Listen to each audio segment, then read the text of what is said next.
নিরস্ত্র শিশু কিভাবে সীমান্তে হুমকি হয়? বিএসএফ শুধু আত্মরক্ষার্থে গুলি করে এমন দাবি নাকচ করে বিজিবির প্রশ্ন। ৫৬তম মহাপরিচালক পর্যায়ে ৪ দিনের সম্মেলন শেষে বৃহস্পতিবার বিএসএফ মহাপরিচালক আরও দাবি করেন, ভারত কাউকে পুশিন করেনি, শুধু অনুপ্রবেশকারীদেরই বাংলাদেশে পাঠিয়েছে।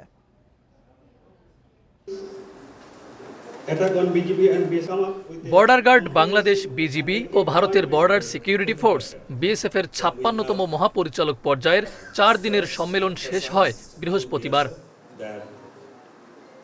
২৫শে আগস্ট শুরু হওয়া বৈঠকে বিজিবির মহাপরিচালক মেজর জেনারেল আশরাফুজ্জামান সিদ্দিকের নেতৃত্বে ২১ সদস্য এবং বিএসএফ মহাপরিচালক শ্রী দালজিৎ সিং এর নেতৃত্বে ১১ সদস্যের প্রতিনিধি দল অংশ নেন। বিএসএফ মহাপরিচালকের দাবি, শুধু আত্মরক্ষার্থে সীমান্তে গুলি চালান তারা, এছাড়া সীমান্তে ভারত কোনো পুশিন করেনি। ভারতীয় সীমান্তে কেউ উদ্বেগ তৈরি করলে তাতে অ্যাকশন নেওয়ার সিদ্ধান্ত আমাদের আছে। বিএসএফ কেবল আত্মরক্ষার জন্যই গুলি করতে বাধ্য হয়।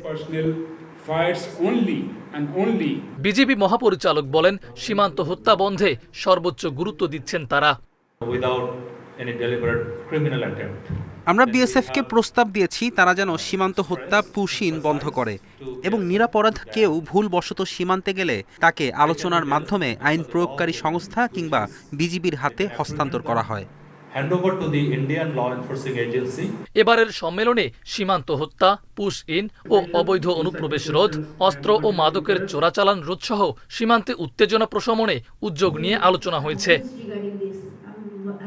মাহফুজুর রহমান মিলন, ইন্ডিপেন্ডেন্ট নিউজ, ঢাকা।